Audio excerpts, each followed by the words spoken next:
Hi, hey, and hello there. Obi-Han here, and welcome back to the Comic High Ground. Okay, so this has been a topic that I have not talked about a lot because a lot of people are sensitive to it, but I have to talk about it because it's come up in news recently. And what I'm talking about is there's been some news that Marvel is looking at recasting T'Challa. Now, I'm going to be honest with you. I have been on board with recasting T'Challa since since before Wakanda Forever. Now, don't get it twisted. I was a huge fan of Chadwick and his performance. I was a fan of Chadwick as an actor, period. In fact, before he even got the role, I was one of the first people saying that's who should be Black Panther. Like before Civil War, before we knew, I think that Black Panther was going to be in Civil War.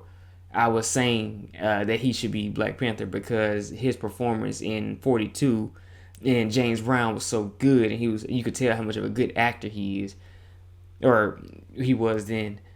So I was always a proponent of the idea or in favor of him being T'Challa. Just get that out of the way right now. So when I say that I was in favor of the recast idea back when the petition came around, you got to look at it in a different way, right? Because a lot of people reacted off of emotion, and it's understandable. But when you look at T'Challa's impact as a character, and even his impact in the MCU and what he did in the MCU, it's kind of one of those things where it's like he didn't do enough. T'Challa in the MCU, he showed up in Civil War.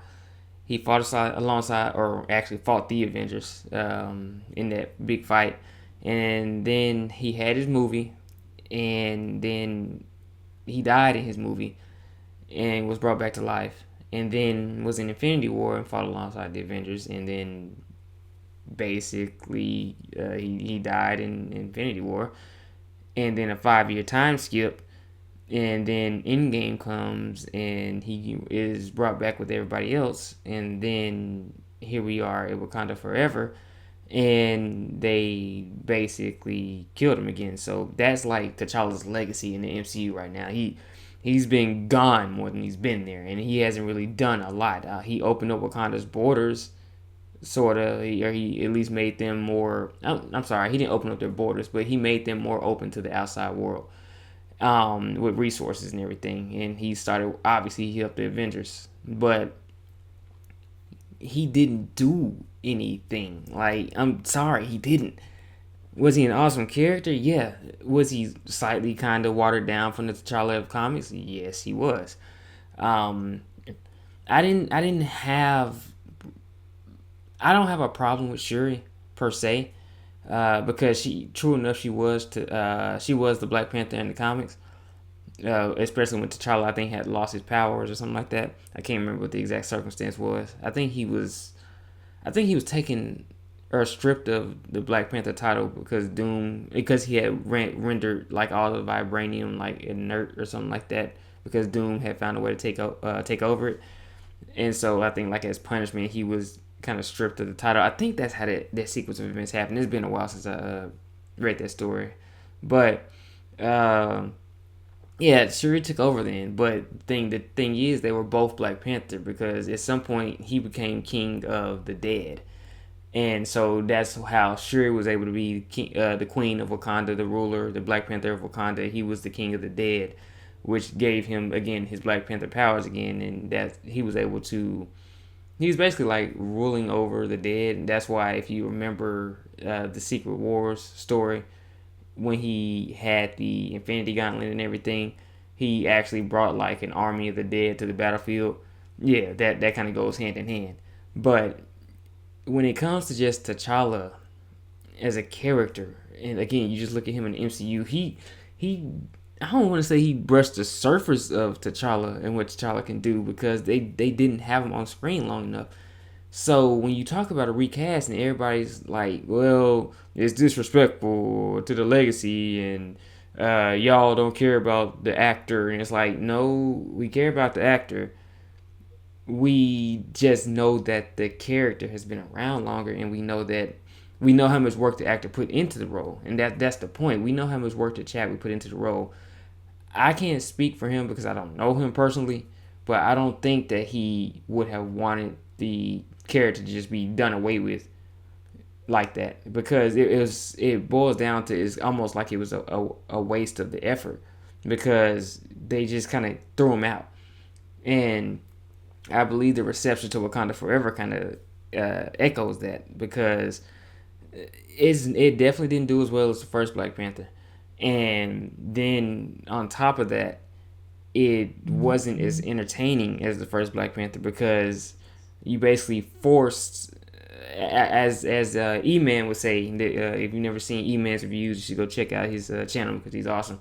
His content is awesome, and he started the Recast T'Challa petition and everything, the Recast T'Challa movement, if you will. But he has said that they basically, the way he phrased it was like they took a real life situation event and just put it into the movie. So the movie was honoring, if you will, or trying to honor Chadwick in a way, or trying to insert Chadwick into that spot, because when you look at Wakanda Forever, and I think I did a review of Wakanda Forever on the channel, but the way that T'Challa was, the way that he died, it didn't make sense, because it was like some type of some random sickness, and they needed the heart-shaped herb to heal him, but Killmonger had destroyed all the herbs in Black Panther 1, so they didn't have any more of the herb. But if you know anything about the actual lore of Black Panther, no sickness is supposed to take him out because of his powers. So it was forced. I'm gonna be honest with you, it was forced. And the fact that they gave Shuri the rivalry, quote unquote, because I wouldn't call what Shuri had with Namor a rivalry, but the fact that they gave Shuri the rivalry that should have been T'Challa's will always be one of the most unexcusable things that Marvel has done in terms of the movies, because there's a rich rivalry between Namor and T'Challa. And T'Challa and Namor, like, they butt heads a lot. In fact, that line from the first Black Panther, when Claw was playing around saying mercy, and then T'Challa said, "Every breath you take is mercy from me." That's like a line ripped from the comics, but he said it to Namor. So yeah, like, there's some, if you just go, especially if you look at Jonathan Hickman's Avengers, New Avengers. There's a part in that story where T'Challa, because T'Challa and Namor have been beefing, and Namor had done something. I think he had sent like the Black Order or whatever to Wakanda to destroy it or something like that. So T'Challa had to get his get back, and he did get his get back, because he basically left Namor to die on in one of the incursions in one of the other planets. And it was really cool how he did it too. But yeah, that's what I'm saying. Like, you have that rich rivalry that Marvel just threw it away. Like, it's they put Shuri there, and it's like, okay, well, it's a Black Panther, so here we go. No, that's not how that works. And if you're a fan of Black Panther and the lore and the mythos, then you're pissed, because it's like, y'all watered down. A, you watered it down. B, it's not the right character dealing with Namor. So it's just agitating, because you're sitting here like, really? You should have either just not did the movie, or waited to do the movie till people had more time to process everything. Now you're sitting here in a situation where Wakanda Forever didn't do as well as you probably thought it would have did. And I think the people in charge should have, especially the cast and crew, probably should have just taken a step back. I've said that a bunch. They should have just taken a step back. Wakanda Forever did not have to come out when it came out. And if it did, then there's a host of other things they could have done instead of what they did. They could have had T'Challa, or actually, like E-Man said in another one of his videos, they could have had T'Challa, this movie take place in between Infinity War and Endgame. And again, I think I may have mentioned some of this on the channel before, so forgive me if I'm repeating myself. But yeah, I mean, that's what they should have done. Now they're in a situation where it's like, okay, well, they did Wakanda Forever, and they see the reception for it, And now it's like, oh, well, you know what? Maybe we should recast him. And it's like, duh. I think, and I heard someone say this, that it was after Marvel decided to bring RDJ back as Doctor Doom. They was like, oh, we have the multiverse, so we could just bring T'Challa back. Yeah, yeah. You could have. You could have did that before, but it's it's interesting. It's interesting because they have almost done.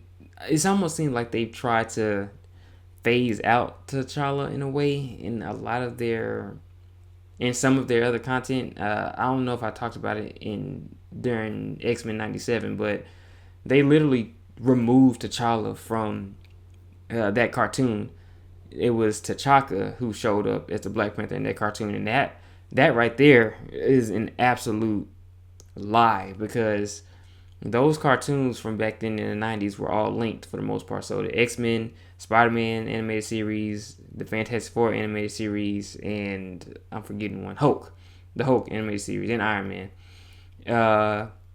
But one thing to note is that the Fantastic Four had Black Panther in their show, and it was T'Challa. So y'all basically deliberately took T'Challa out of that show and put T'Chaka in there for what? To try to make people forget about who T'Challa is? Is that what it was? I guess, because that's what it seems like. So, and that pissed me off when I watched the show, and it pissed off a lot of the internet too. So, Marvel moves around very strangely. Like, I like Marvel for the most part, but I don't like how they move around with a lot of stuff, because it's sneaky, it's conniving in a way, and it's a middle finger to the fans. So now again, you're talking about recasting T'Challa, and it's kind of one of those things. It's like, you should have did that before.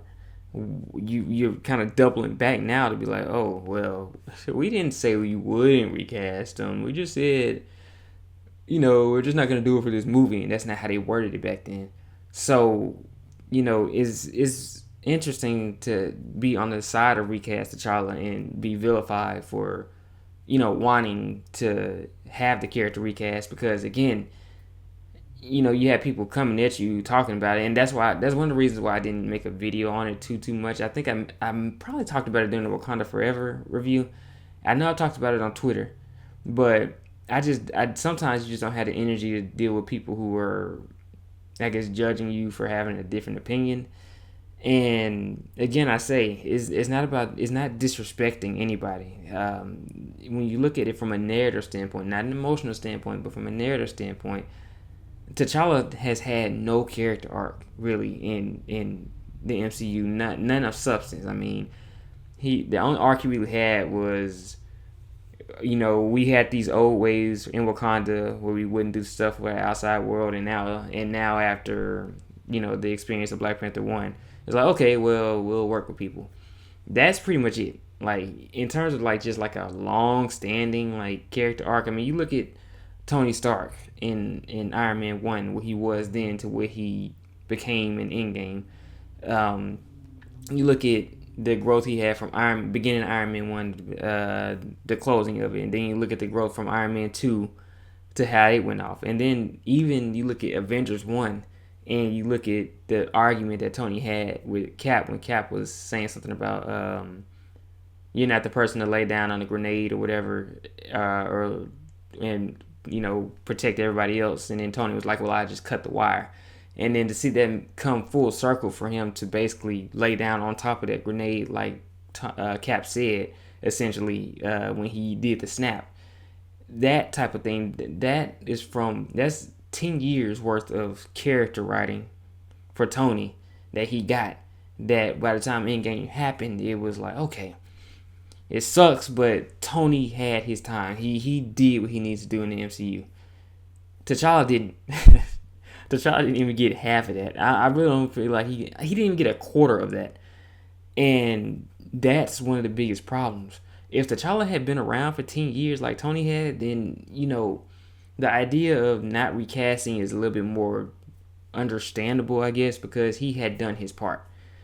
But he didn't. He wasn't around for 10 years. He had only been around since like from 2016 to 2020 basically. So yeah, it's like a glaring issue right there, and a lot of people don't want to pay attention to that. So again, you come back to now, they're talking about recasting. If you're talking about doing the multiverse, then fine. You have time travel shenanigans, whatever, but they need to do something to fix it. And it doesn't need to be that sun that they added, because that's not the answer. They thought that was the answer when they did that. They thought that was going to pacify people. But no, it really didn't do anything but irritate a lot of us. So, yeah, I don't know how they're going to handle it. Again, I think it's going to have to be the multiverse, because the rumor is that he's supposed to pop up, I think, in the next Avengers movie. So, we'll see. But that's kind of my little 2 cents, I guess, on this topic, because I had to bring it up.